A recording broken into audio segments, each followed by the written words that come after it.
Hey guys, welcome back. Say less footy debrief time.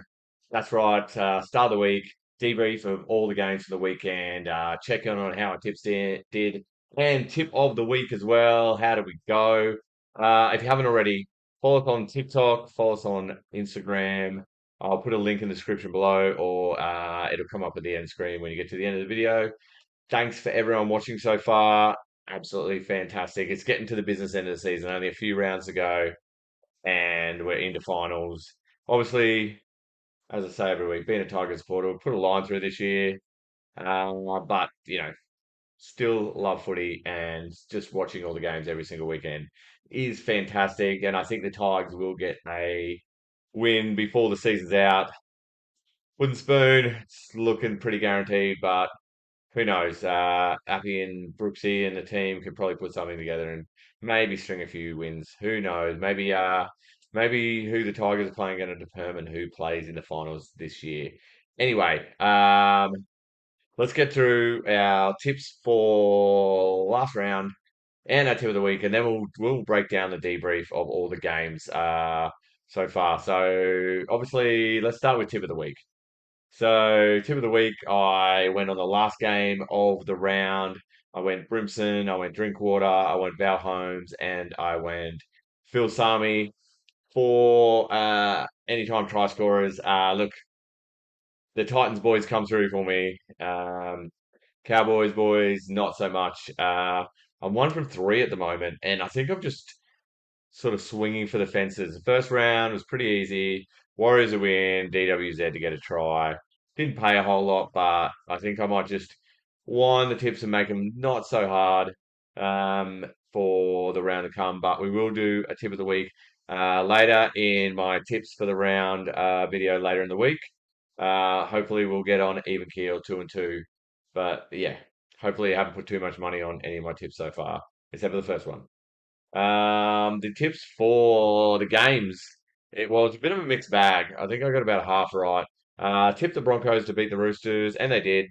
The Tigers, I always go for the Tigers. I did say the Rabbits will win. Um, so the Rabbits did. Storm, I took over the Eels. The Raiders, I took over the Knights, and the Knights were victorious and played really, really well. Um, the Seagulls, I took over the Dragons, Panthers over Sharks. That was an absolute no-brainer. I took the Dolphins over Bulldogs, and what a fantastic game that was. And then I took the Cowboys over the Titans. Didn't have faith without Tino, but the Titans came out of the victory. Yeah, what a few big upsets. Sorry, one big upset there. Some really, really close games. Especially, I mean, the 32-18 scoreline for the Tigers and Rabbits. It doesn't really look flattering. It was just a couple of late tries that sealed it for the Rabbits. But let's start all the way back.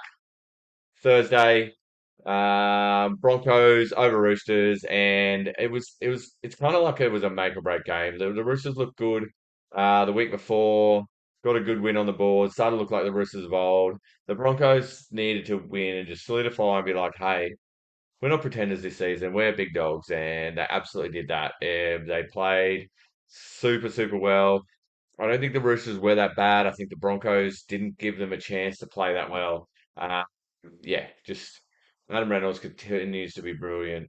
Reece Walsh, uh, Paddy Carrigan gets his first try of his career. The boys absolutely got around him. It was absolutely fantastic to see.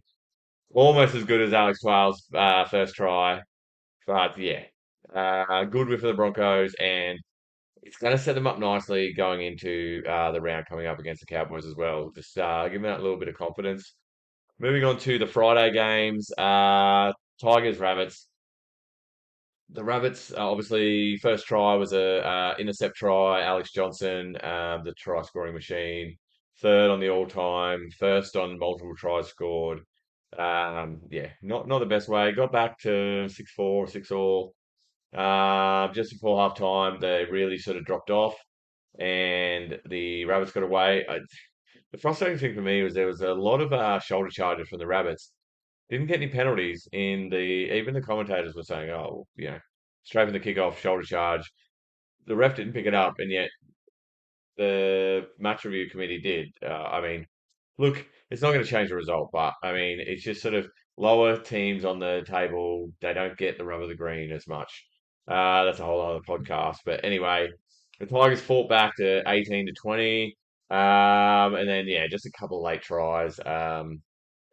Just sealed it for the Rabbits. They absolutely needed that win. Latrell really stepped up. He was big in that game. Um, and I think they should sort of.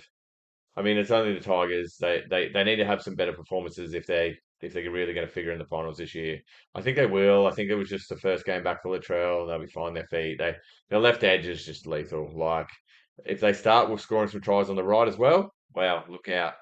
The Rabbitohs will be back onto the late game on Friday. Dominant performance from the Storm, and their big three stepped up. I don't know if they've just been in sort of a holding pattern. Have they been carrying injuries, especially Munster and Grant after Origin?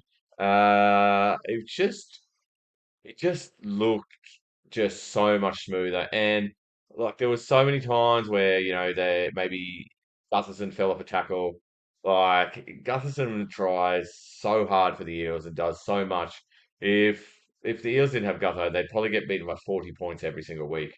He just tries his heart out, and any team with Gutho in it would go absolutely fantastic. But just Harry Grant just showed that he is the best nine in the game. And then Cameron Munster been quiet all year. And then he comes up with that play where he beats about five or six and just goose steps to the line. Like, I feel like he's just been jogging all season. Like, Cam Munster, it's like he's not human. It's like he's an alien. Like, just some of the stuff that he does, it's like Michael Jordan for like rugby league. Like, he just does some things and just turns his body and runs some lines, throws some dummies. Like, he just does stuff that's just incredible. And it's hard to do that stuff consistently every single week, but sometimes he just pulls stuff out, and he's just in a different league to anyone else. And I think we'll really understand how good Cameron Munster is, 10, 15 years down the track after he's retired. But yeah, just an absolute alien freak. On to Saturday now. Raiders and the Knights. What's doing Raiders? Now, as I always say, never write off a Ricky Stewart coach Raiders team, but geez, the Knights look silky. Like they've put together it's a three on the trot now. Their spine is working beautifully. Like obviously, as I said from way back at the start of the season, Kalen Ponga is a number one. He's not a six. Now they've got the settled spine with Hastings and Gamble, and then Crossland's been huge at nine. It's given some structure. The outside backs know how to run off them. The forwards are getting confidence and hitting the gaps that they're supposed to. Like you got to think about Hastings and Gamble especially, like kind of sort of like outcast halves. Like Hastings went all over to England, came back to the Tigers, and sort of left there kind of weirdly when he was like probably one of our best players. Gamble's been around from the Tigers to the Broncos, and now he finds himself at the Knights. Like just getting pieces to fit together. Like that's really sort of what the Knights are doing at the moment. I don't think I'm going to write the Raiders off just yet, but it was a poor performance from the Raiders. Moving on to the next game on Saturday, Sea Eagles over the Dragons. Now, I mean, important game for Manly to win here, and they did. Dragons sort of showed some bits of brilliance. There's some few sort of calls that might have gone against the Dragons there that Carr was absolutely spewing about. Yeah, Josh Schuster had a couple of good touches. I know I've been super critical of the guy, but I think if he just slows down and shows that little bit more maturity and thinks about what he does, I think he's gonna stop that no look pass bullshit. Like, just have a few more measured plays and just work on it in the training paddock, and then you don't always have to play eyes up footy. DCE is just brilliant, absolutely brilliant. Um, I think the forwards off the bench for Manly, I reckon, were better than the starting props.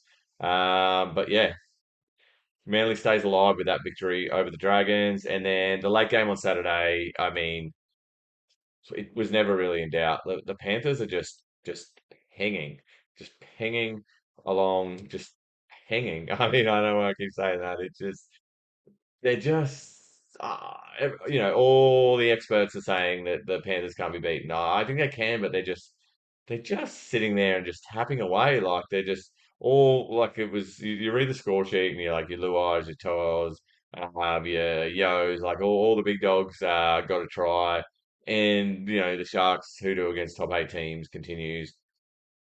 They've built themselves a little bit of a buffer, which the buffer is finally pretty much gone. Like if the Sharks keep losing, they're gone. They're out of contention for the finals. They haven't got the best draw coming into the end of the season either. So, geez, something needs that. You think just Fitzgibbon, absolute tackling machine. That's all he ever did at the Roosters. He wasn't really fantastic at everything else. I mean, running off Freddie Fittler at the hip, you're going to score a few tries, but just Fitzgibbon was just a tackling machine.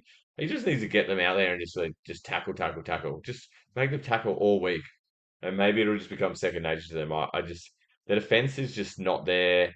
I think they're getting frustrated when they're like their attack is sort of a bit clunky as well. Like when they look good, it's silky hands out the back plays and just like Chambers just sort of sweeping around on the left or the right. They're getting frustrated. They're trying stupid things with the ball, and they just need to be patient and just tackle and make their tackles. But yeah, Penrith absolute red hots for the premiership. I hope someone can beat them because I think it's just boring, just Panthers winning all the time. On to Sunday now. Absolutely fantastic footy. Sunday was absolute gold. Now, Bulldogs 23, Dolphins 22. I tipped the Dolphins. I thought it'd be a close game. Burton kicks a field goal in the first half to put it to 11 to 8. Weird scoreline, but it got them home in the end. I mean, the Dolphins scored late. Sarko, the top point scorer in the competition, just trying to seal it from the right hand side. Like Burton had already kicked his from the sideline the try before. That's sort of what won the game for the Bulldogs. Sarko missing, but like Burton, it's kind of like the Knights. Like now Burton has Sexton there. Averillo's gone to the back. Like Reed Marnie is settled in nine. He's just it just seems like it's a better puzzle. So you just need to move a few pieces. It seems like most teams in the comp have decent rosters, and sometimes players just don't gel well together or gel into the system or like the plays. It just doesn't work for them. Just the shape that they run, the shape that they play. So I mean, Sexton's just it fitted into there seamlessly. Really, really good. And the Bulldogs get the victory. Last game of the round. This was absolutely fantastic. I couldn't see the Titans winning without Tino. They played absolutely fantastic. Brimson was started so well, went off with the HIA. Campbell came on, played the absolute house down. Like they've got to find a way to have those two on the field. But how can you? You got Foz in six, you got Tanner Boyd in seven, who's been playing fantastically. He's a great kicker. Where are you going to find that permanent spot for Jaden Campbell? He can't be a 14 for his whole career. Um, Huge upset. Cowboys had won like seven in a row. I felt like it could be an upset, but I didn't trust it enough, especially without Tino. But just wow, like it was such an entertaining game to watch. Um, you know, Seabus Stadium on a Sunday afternoon. Like good win to the Titans. I think they have a mathematical chance of making the finals now. I doubt they will, but I mean, if they're going to keep beating teams like that, then they can win all their games. They can probably make it. So just awesome footy. Absolutely loving the footy. We roll on to next week. As I said at the start, follow me on TikTok or Instagram, Say Less Footy Podcast. Thanks for making it to the end of the video. Subscribe, whatever. I'll be back later in the week with my tips for the weekend and tip of the week because you're all loving that. Give me videos a like, give it a subscribe. Say less. Peace out.